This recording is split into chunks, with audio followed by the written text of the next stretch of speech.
Malaysia's budget 2023 set to be expansive and people-centric.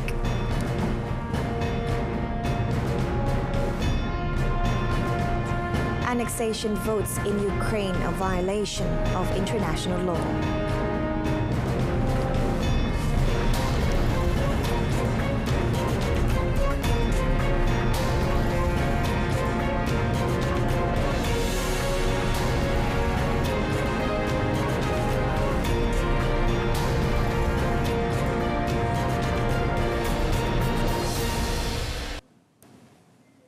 The World Bank expects Malaysia's budget 2023 to be expansive and people-centric, with the aim to meet the 12 Malaysia Plan goals of sustainability and digitalisation.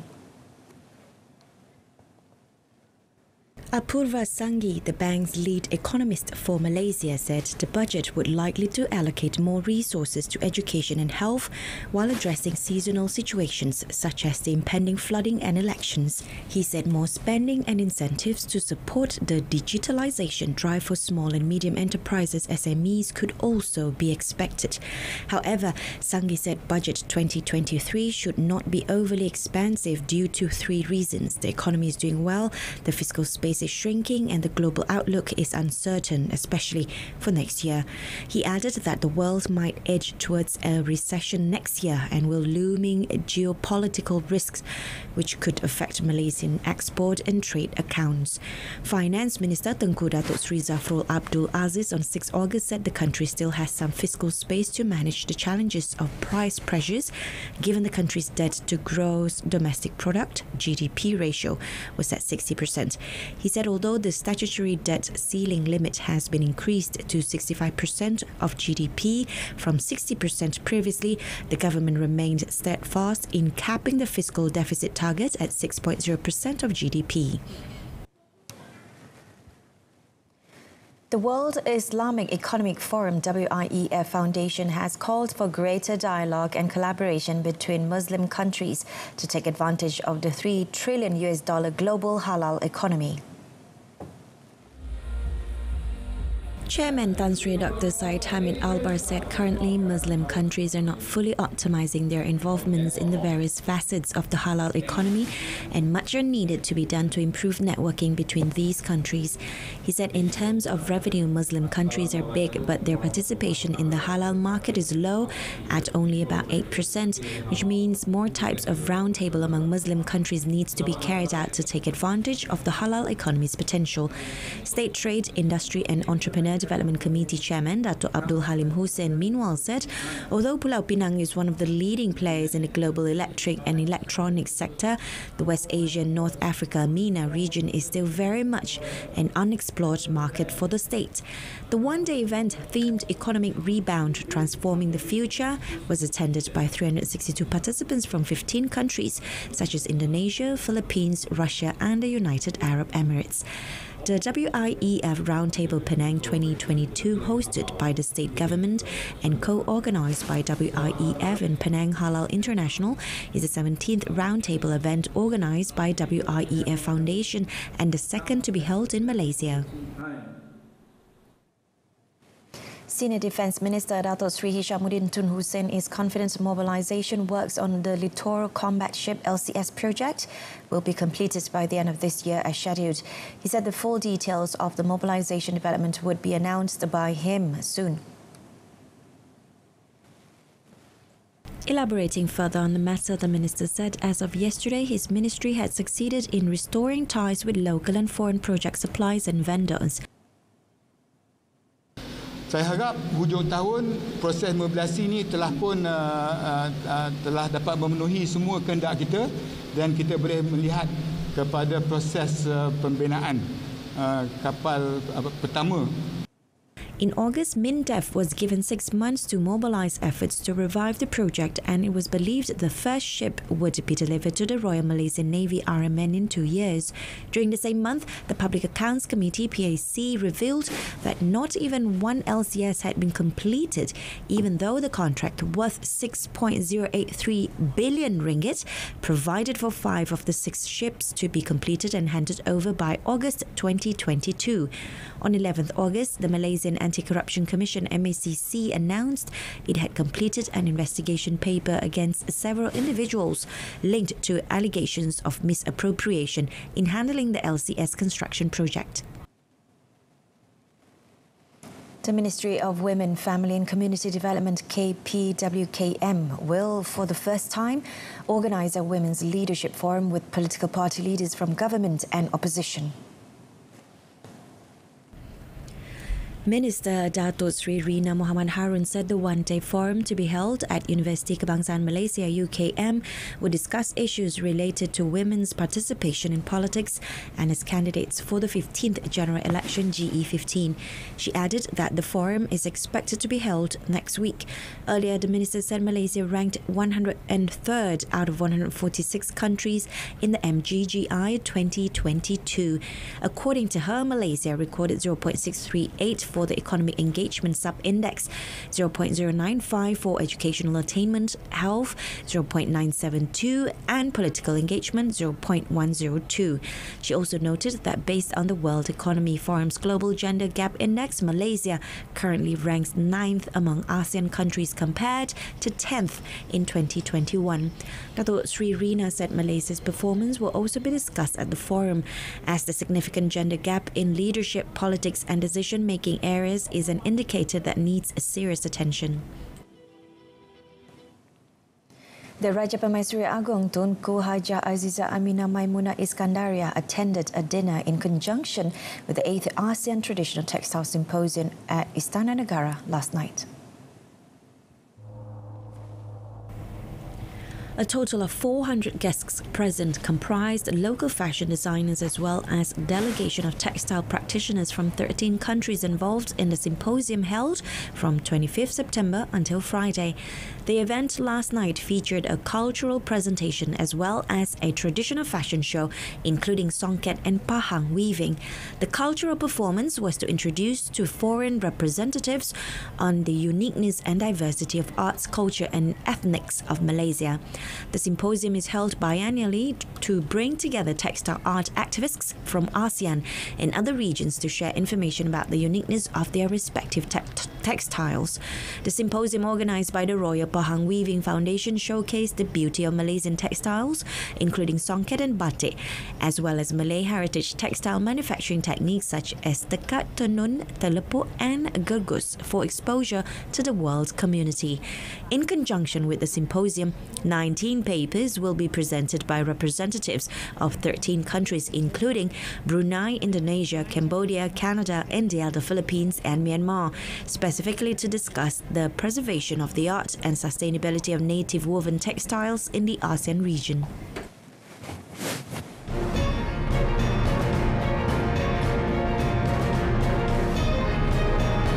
WTO chief warns world edging into global recession. That and more in the foreign segment.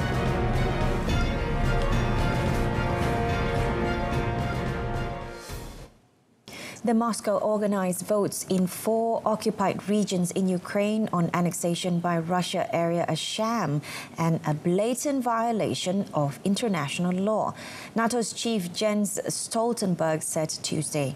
Stoltenberg said that he spoke with Ukrainian President Volodymyr Zelensky and made clear that NATO allies are unwavering in its support for Ukraine's sovereignty and right to self-defense.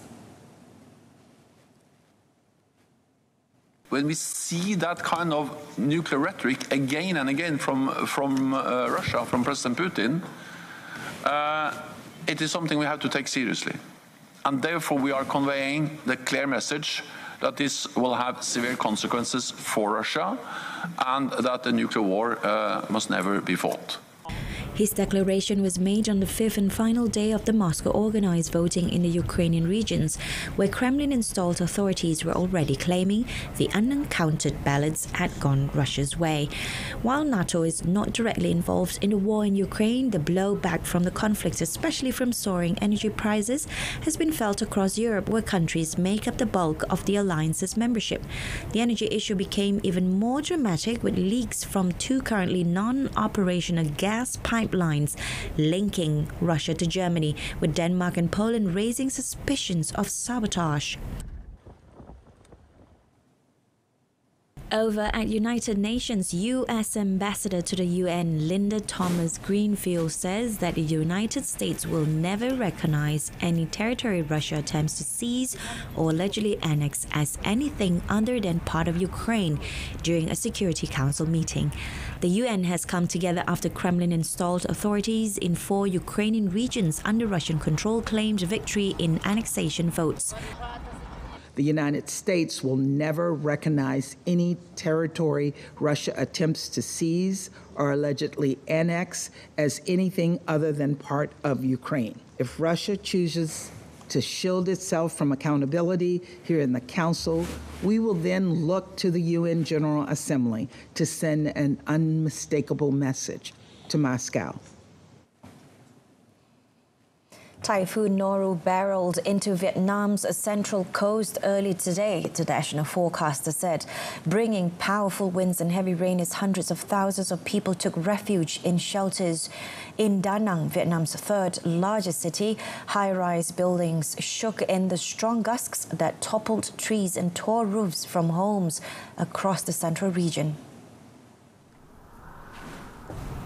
Vietnam's Center for Hydrometeorological Forecasting said the position of the typhoon center at 4 a.m. local time is between Da Nang and Quang Nam, adding wind speeds were between 103 and 117 kilometers per hour.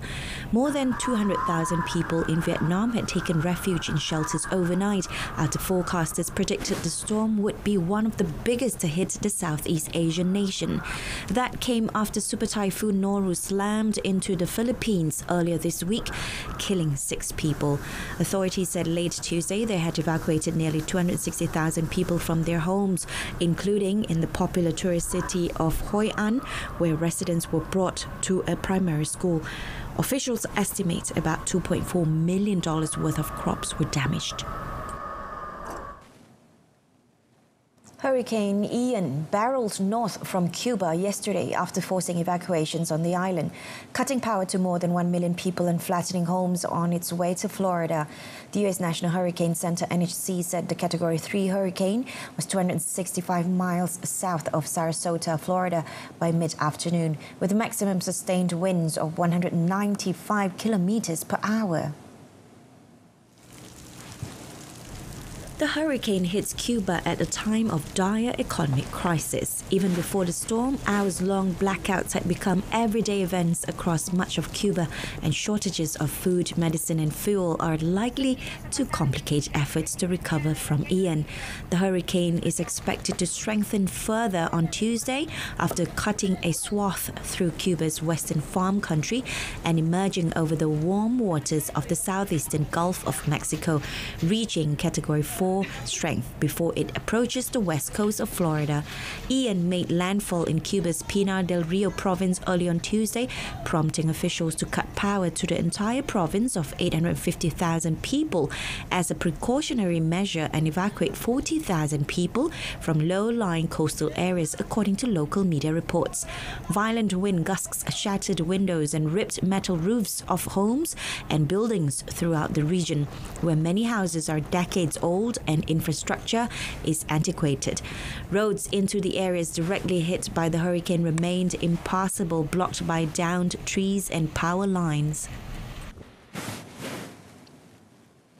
With flowers, prayers and a 19-gun salute, Japan honored slain former Prime Minister Shinzo Abe at the first state funeral for a former premier in 55 years, a ceremony that has become as controversial as he was in life. The ceremony started with Abe's ashes carried into the Nippon Budokan Hall in central Tokyo by his widow Aki to music from a military band and the booms of the Honor Guard salute, which echoed inside the hall. In the hall, a large portrait of Abe draped with black ribbon hung over a bank of green, white and yellow flowers nearby. A wall of photos showed Abe strolling with G7 leaders, holding hands with children and visiting disaster areas. areas. A moment of silence was followed by a retrospective of Abe's political life and speeches by leading ruling party figures including Fumio Kishida and Yoshihide Suga, Abe's successors as prime ministers. Speaking from his point of view, as Abe's friend, Suga noted that many people in their 20s and 30s had shown up to offer flowers. Abe's widow, dressed in a black kimono, wiped away tears as Suga spoke. Foreign dignitary guests included US Vice President Kamala Harris, Indian Prime Minister Narendra Modi, and President of the International Olympic Committee, Thomas Bach.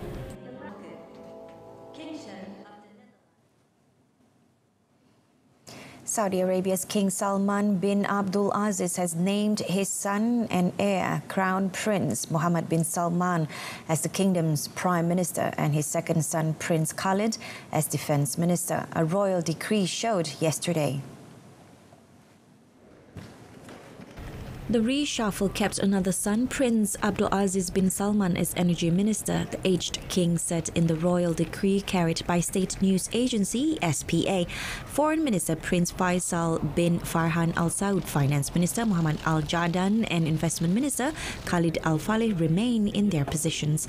The Crown Prince, known as MBS, is promoted from Defense Minister and has been the de facto ruler of Saudi Arabia, the world's biggest oil exporter and a major US ally in the West Asia.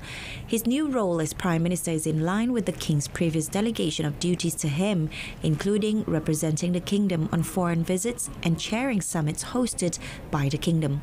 The Crown Prince said the Kingdom has increased its self-sufficiency in military industries to 15% from 2% and plans to reach 50% under the newly appointed Defense Minister. The World Trade Organization's chief said she believes the world is heading towards a global recession due to multiple colliding crises and called for radical policies to revive growth. WTO Director General Ngozi Okonjo-Iweala said Russia's war in Ukraine, the climate crisis, food price and energy shocks, plus the aftermath of the COVID-19 pandemic were creating the conditions for a world recession. A global recession. She noted that the World Bank and the International Monetary Fund had both downgraded global growth forecasts, while indicators on trade numbers were not looking too good. The former Nigerian finance and foreign minister said central banks were in a tight spot with little choice over the course ahead. So we cannot afford to do business as usual. Central banks don't really have too much of a choice but to tighten and increase interest rates. But the repercussions on emerging markets and developing countries is quite severe because they too are tightening and increasing interest rates. She stressed the need for central banks to determine whether inflation was being caused by strong demand or whether the rise in prices was linked to structural problems on the supply side. Okonjo-Iweala said her top concern was now to ensure food security, followed by access to energy. Kenyan President William Ruto named his first cabinet after winning a divisive election in August and defending his narrow victory in the country's highest court. Ruto, who defeated his opponent Raila Odinga by some 200,000 votes, unveiled his new administration after calling the 26 ministers and cabinet-level appointees to a meeting at a state house. Among those appointed were political allies whose support helped ensure Ruto, who served as deputy president in the former government, took the top job after an acrimonious campaign. The president also thanked those who worked and walked this journey to victory. Ruto, however, did not achieve gender parity in his team as promised on the campaign trail, naming just 7 women in his 22-member cabinet. Having said that, a number of women were elevated to senior positions, including Monica Juma, a former foreign minister who was named National Security Advisor. The president faces a daunting task to unite the country after a bitter election campaign and ease the hardship felt by ordinary Kenyans as prices for basic goods soar. A former chicken seller turned millionaire businessman, Ruto beat his rival Odinga by less than 2 percentage points in the 9th August poll. Odinga had the backing of former President Uhuru Kenyatta, who served 2 terms in office with Ruto as his deputy until a public falling out.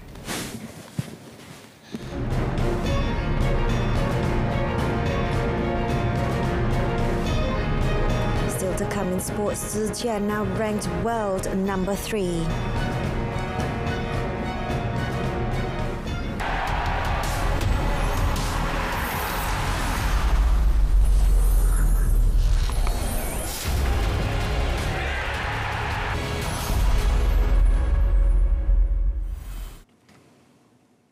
Malaysia's professional men's singles ace Lee Setia is on the right track to gain the second best player spot by the year end after being announced as the world number 3 in the latest ranking released by the Badminton World Federation BWF.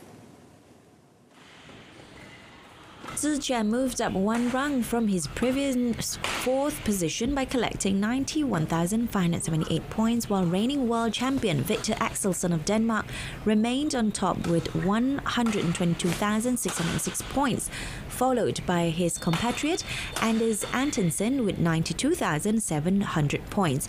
Veteran shuttler Liu Darren emerged as the country's second best player in the world ranking as he stayed on 29th place, followed by Birmingham 2022 Commonwealth Games silver medalist Ng Zi-yong, who moved up one rung to 35th spot. Meanwhile, men's doubles world champions Aaron Chia and So Wei-yik remained at 5th position, while 2 other pairs, Ong Yu-sin and Teo Yi and Goh Zifei Nur Izzuddin Rumsani, also remained among the top 10 ranking. Yu-sin and Yi maintained their 9th spot, followed by Zifei and Nur Izzuddin in 10th place. Women's doubles duo Pearly Tan and Tina kept their 11th place, while 2022 side Modi International champion Anna Cheong Ching Yik and Teo Mei Sing climbed to 29th spot. On to the women's singles, 2019 SEA Games champion S. Kisona moved up from 50th to 49th spot, while 2-time former world junior champion Goh Jin Wei took 50th place after moving up 4 spots from her previous ranking. Botic van der Zandschulp raced past Joao Sousa and into the second round of the Tel Aviv Open yesterday with a 6-2, 6-3 win in the Mediterranean city. The Dutchman smashed 28 winners to send Sousa of Portugal packing in an hour and 21 minutes. The number 5 seed next faces British qualifier Liam Brodie. Canada's Vasek Pospisil pulled off a hard-fought win against Talon Griekspoor of the Netherlands to earn a spot in the second round. The Canadian served up 20 aces to 16 for Griekspoor, while also topping the Dutchman in winners 43 to 36 to earn a 4-6, 7-6, 7-5 win. Earlier, Sebastian Korda of the United States looked solid as he dispatched Turkish qualifier Cemil İlkel 6-4, 6-4 in an hour and 22 minutes. Korda will face compatriot Maxime Cressy in the second round. Finally, in a first-round upset, Thomas Martin Acheveri won the biggest match of his career when he shot 6th seed Aslan Karadzev 6-2, 6-7, 6-4. The win over the world number 39 also comes with the right to move into the second round, where the Argentine will face Roman Safulin. Over in South Korea, 5th seed Dan Evans was knocked out of the Korea Open in Seoul last night. Evans was beaten in the first round by Japan's Yoshihito Nishioka 2-6, 6-7 in 1 hour and 49 minutes. Nishioka has proved to be a nemesis for Evans over the years and now holds a 6-0 record over him. In other opening matches, 8th seed Jensen Brooksby was forced to fight hard for a 7-6, 3-6, 6-love win against qualifier Wu Tonglin. The American, who reached ATP Tour finals this year in Dallas and Atlanta, will now play Sun Woo Kwon in the next round. Kwon was forced to dig deep for a 7-6, 6-7, 6-1 victory over compatriot Yoon Seong Chung. American Steve Johnson also won, seeing off the challenge of local wildcard Ji Sung Nam 7-6, 6-4 to book a second round clash with Radu Albert. The relentless Max Verstappen could become Formula One world champion for the second successive season at the Singapore Grand Prix this Sunday. The Dutchman is currently enjoying a career best streak of 5 consecutive wins on his seemingly unstoppable charge towards becoming the double world champion. The Red Bull driver started slowly in 2022, falling 46 points behind Charles Leclerc after 3 races before roaring back into his now familiar position at the top of the standings. Verstappen now leads his Ferrari rival by 116 points with 6 races remaining. While there are various permutations for Verstappen, the bottom line is that to clinch the title in Singapore, he needs to score 22 points more than Leclerc, 13 more than teammate Sergio Perez, and 6 more than Mercedes' George Russell. Achieving his coronation in Singapore would mark the earliest conclusion to an F1 title race in 20 years and be just the 3rd time in history the championship has been won with 5 races to spare. Only Michael Schumacher in 2002 and Nigel Mansell back in 1992 have previously clinched the title that early. The Singapore Grand Prix is returning to the calendar for the first time since 2019 after it was disrupted by the COVID-19 pandemic. Tour de France winner Jonas Vingegaard was back in the saddle and back in the mix on Tuesday, finishing with the main pack on the first stage of the 6-day tour of Croatia. Italian rider Jonathan Milan of Bahrain Victorious won the 223-kilometer flat run on a rainy day that finished in Ludbrug, with Denmark's Vingegaard zipping over the line shortly after in the main group. Croatia's Matej Mohoric had broken for the line from a distance but was swallowed up by his pursuers 300 meters from home. The shy and retiring Vingegaard went to ground after his Tour de France win but poured cold water on concerns he had struggled mentally with the attention success had brought him. Vingegaard said his ambitions for the 2022 season were not over yet as he aims to win at Lombardy. The Tour of Lombardy is a monument race, one of the big 5 ultra-long one-day races staged 8th October. Former Tour de France champion Geraint Thomas was also in action Tuesday after his 3rd place at the 2022 Tour, but he trailed home in 94th place, a minute and 19 seconds off Vingegaard's time. The 3rd Tour winner, Egan Bernal, had been due to race alongside Thomas, but the Colombian withdrew to undergo knee surgery.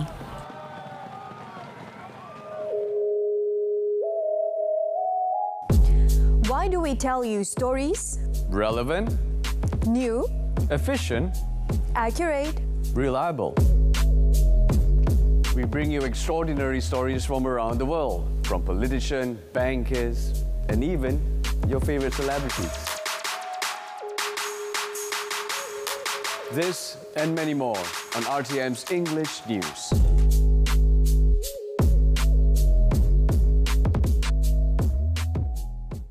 That ends updates at noon. Wrapping up with a reminder of our top story, Malaysia's budget 2023 set to be expansive and people-centric. Tune into news at 10, coming up at 10 p.m. on saluran Berita RTM. Till then, I'm Renee Fong. Have a pleasant afternoon.